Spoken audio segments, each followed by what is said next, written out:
Hello friends, welcome back to my channel. আমি আজকে আপনাদের সাথে একটা ধোকার ডালনার রেসিপি শেয়ার করব। সাধারণত আমরা ডালের ধোকা খেয়ে থাকি। আজকে আমি আপনাদের সাথে বাঁধাকপির ধোকার ডালনার রেসিপি শেয়ার করব। এটা পুরোপুরি একটা অন্যরকম রেসিপি। তাহলে চলুন রেসিপিটা দেখে নিই। আমি এখানে একটা বাঁধাকপিকে খুব ভালো করে সরু সরু করে কুচিয়ে নিয়েছি। এবার এই বাঁধাকপিটাকে আমি 1 কাপ জল দিয়ে কিছুটা সেদ্ধ করে নেব। আর আমি এখানে 2 কাপ মুসুরির ডাল 3 ঘন্টা জলে ভিজিয়ে রেখেছিলাম, ভালো করে ধুয়ে জলে ভিজিয়ে রেখেছিলাম। এবার এই ডালটাকে আমি একটা মিক্সিং জারের মধ্যে নিয়ে নেব।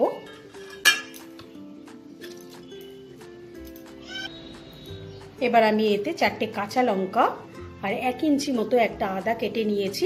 এতে আমি সামান্য জল দিয়ে মিক্সিতে ভালো করে পেস্ট করে নেব। বাঁধাকপিটাকে সেদ্ধ করে আমি জলটাকে ঝরিয়ে নিয়েছি। এবার এখানে আমি একটা কড়াই বসিয়ে নিয়েছি।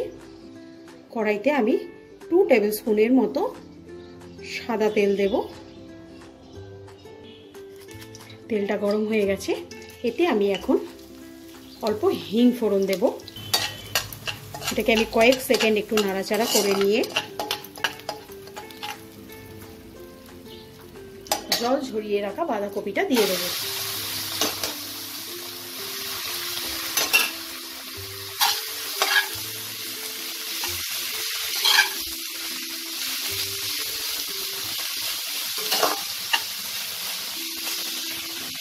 এটাতে আমি এবার পরিমাণ মতো হলুদ গুঁড়ো, কাশ্মীরি রেড চিলি পাউডার দেব, অল্প জিরে গুঁড়ো দেব, অল্প ধনে গুঁড়ো দেব আর সামান্য একটু নুন দেব। দিয়ে এটাকে আমি ভালো করে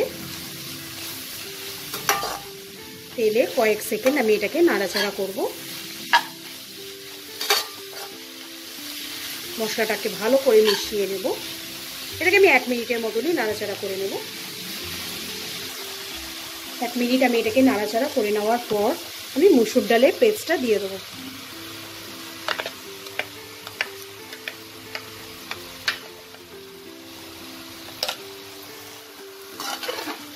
তারপরে এটাকে অনেকক্ষণ ধরে আমাকে কড়াইতে নাড়তে হবে, যতক্ষণ না সমস্ত কিছুর থেকে জলটা পুরোপুরি শুকিয়ে যাচ্ছে।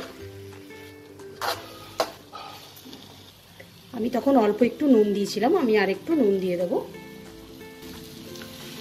আর সামান্য একটু চিনি দিয়ে দেবো। এটাকে আমি খুব ভালো করে আমি নাড়াচাড়া করব।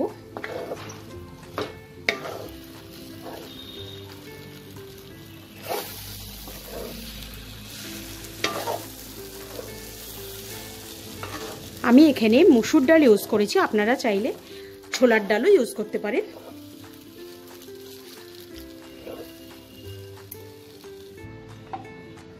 আমার এটা থেকে পুরোপুরি জলটা শুকিয়ে গেছে, এটা আমার পুরোপুরি টাইট হয়ে গেছে। এবার এটাকে আমি নাবিয়ে নেব। আমি এখানে একটা থালাতে ভালো করে তেল মাখিয়ে নিয়েছি। এবার আমি বাঁধাকপি আর ডালের মিশ্রণটাকে এই থালার মধ্যে নাবিয়ে নেব।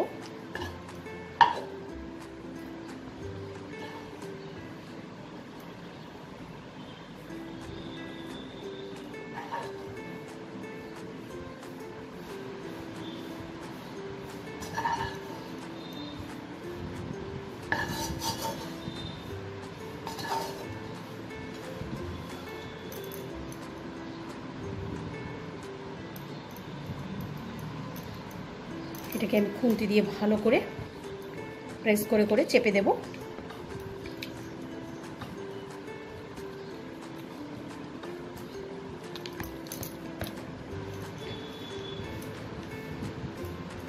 এবার এটাকে আমি ঠান্ডা করে নেব। ঠান্ডা করে তারপর আমি এটাকে কাটবো।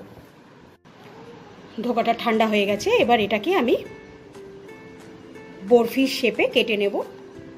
আপনারা আপনাদের মনের মতো শেপ দিতে পারেন, কেউ স্কোয়ার করতে পারেন। আমি বরফির আকারে কেটে নেব এটাকে।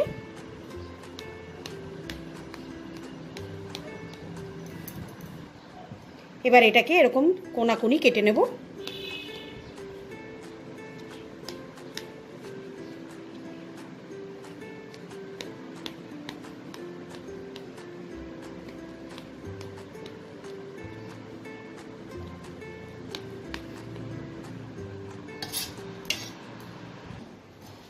আমি ধোকাগুলোকে ভাজার জন্য এখানে একটা কড়াইতে কিছুটা সর্ষের তেল ভালো করে গরম করে নিয়েছি। তেলটা গরম হয়ে গেছে, আমি এবার একে একে ধোকাগুলোকে দিয়ে দেবো।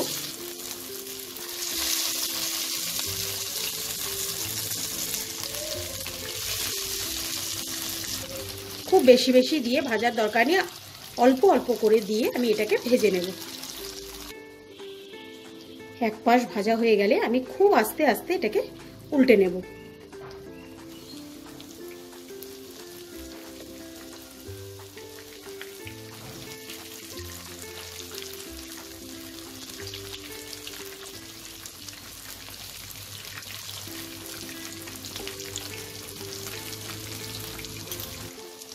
দুপাশে আমার লাল করে ভাজা হয়ে গেছে, আমি এবার তুলে নেব।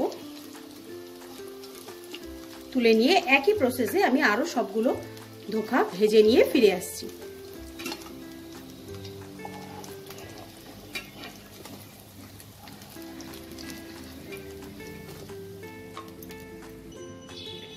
ধোকাগুলোকে ভেজে আমি সব তুলে নিয়েছি। এবার আমি কড়াইতে 2 টেবিল স্পুনের মতো সর্ষের তেল দেব। তেলটা গরম হয়ে গেলে আমি গোটা গরম মশলা, একটা তেজপাতা আর একটু জিরে ফোড়ন দেব।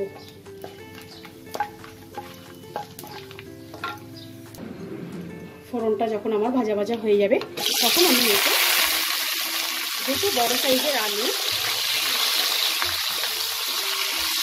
ছোট ছোট টুকরো টুকরো করে আমি এটাতে দিয়ে দিলাম।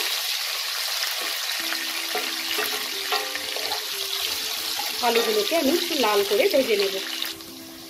আলুগুলো আমার লাল করে ভাজা হয়ে গেছে। এবার আমি মিক্সিতে একটা পেস্ট তৈরি করে নিয়েছি, এই পেস্টটা দিয়ে দেবো। এটাতে আছে একটা টমেটো, 1/2 ইঞ্চি মতো একটু আদা, 4টে কাঁচা লঙ্কা আর 1 চামচ জিরে গুঁড়ো, 1 চামচ ধনে গুঁড়ো। এই মশলাটাকে আমি একসাথে মিক্সিতে পেস্ট করে নিয়েছি। মশলাটা আমি এবার দিয়ে দিলাম। এবার এতে আমি 1/2 টিস্পুনের মতো হলুদ গুঁড়ো, 1/2 teaspoon Kashmiri red chilli powder দিয়ে দেবো, পরিমাণ মতো নুন দিয়ে দেবো। মশলাটা যতক্ষণ না তেল ছাড়বে ততক্ষণ আমি মশলাটাকে ভালো করে কষিয়ে নেব। মশলাটা আমার খুব ভালো করে কষানো হয়ে গেছে। এবার আমি এতে জল দিয়ে দেবো। এবার আমি এতে পরিমাণ মতো জলটা দিয়ে দেবো। জলটা আমাকে একটু বেশিই দিতে হবে, কারণ ধোকাটা জল অনেক টেনে নেবে।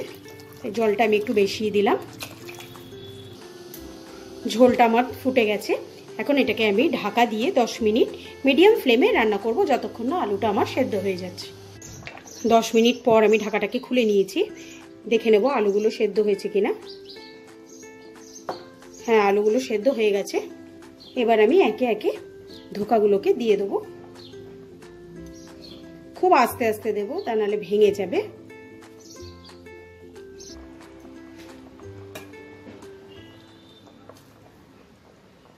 গ্যাসের ফ্লেমটাকে আমি একদম সিম করে দিয়েছি।